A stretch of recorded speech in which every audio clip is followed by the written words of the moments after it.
देखिए, सबसे पहले मैं कांग्रेस नेतृत्व का आभारी हूं कि उन्होंने महाराष्ट्र और मुंबई में कांग्रेस के कार्यकर्ताओं के दर्द को सुना और समझा।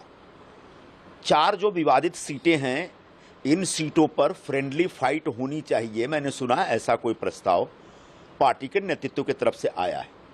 यह प्रस्ताव बहुत अच्छा है, मैं इसका स्वागत करता हूं, इसका समर्थन करता हूं। और आपको याद होगा, सबसे पहले मैंने ही ये प्रस्ताव रखा भी था।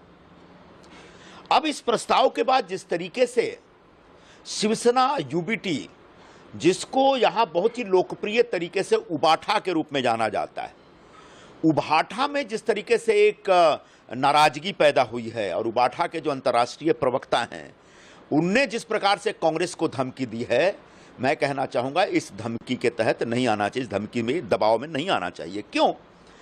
क्योंकि यह शिवसेना को पता है, उबाठा को पता है कि अगर कांग्रेस के सामने उनका कैंडिडेट खड़ा हुआ तो किसी भी हाल में वो जीत नहीं सकता।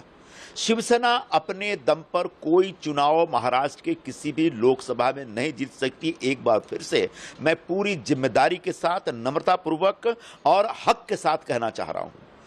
तो जो बिलबिलाहट है और जो नाराजगी है उबाठा में, उसका कारण यह है कि उनको शिवसेना का वोट खिसकने, कांग्रेस का वोट खिसकने का डर लग रहा है। और यहीं से कांग्रेस को कहीं ना कहीं अपनी ताकत पहचाननी पड़ेगी और यहीं से कांग्रेस को समझना पड़ेगा कि अगर शिवसेना को वो समर्थन नहीं देते तो इतनी घबराहट है, इसका मतलब शिवसेना उनसे जबरदस्ती एक काल्पनिक ताकत दिखा करके हमसे से ज्यादा सीट छीन रही है। मुंबई में 6 में से 5 सीटें शिवसेना लेके जा रही है और 1 सीट हमारे पास। यह निश्चित तौर पर कांग्रेस के लिए बहुत ही शर्मनाक एक समझौता है और इस समझौते के दूरगामी परिणाम होंगे और परिणाम ऐसे होंगे कि कांग्रेस पार्टी हमेशा के लिए मुंबई में खत्म हो जाएगी।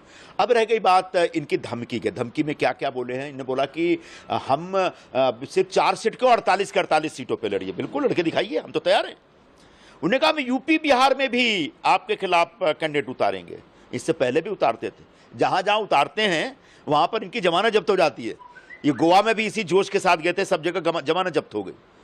तो ये जो शिवसेना एक जो गिदड़ भभकी दे रही है कांग्रेस को, इस गिदड़ भभकी के दबाव में नहीं आना चाहिए, क्योंकि ये जो अंतर्राष्ट्रीय प्रवक्ता है, ये बहुत सोची समझी रणनीति के तहत, एक साजिश के तहत कांग्रेस को खत्म करने का एक षड्यंत्र रच रहा है और इस षड्यंत्र को पहचानना पड़ेगा।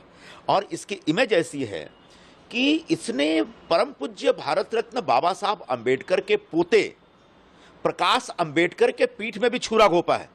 और मैं नहीं कह रहा हूं, खुद प्रकाश अंबेडकर जी कह रहे हैं कि यह झूठा है, षड्यंत्रकारी है और पीछे से छुरा घोंपता है। तो जो व्यक्ति परम पूज्य बाबा साहब अंबेडकर के पोते को नहीं छोड़ा, वो कांग्रेस को कैसे छोड़ेगा? यह समझने और जानने की आवश्यकता है। इसलिए कांग्रेस पार्टी इस प्रस्ताव को, जो प्रस्ताव रखा गया है, उस प्रस्ताव को गंभीरता से ले और आगे बढ़े। हम सब इसका समर्थन करेंगे।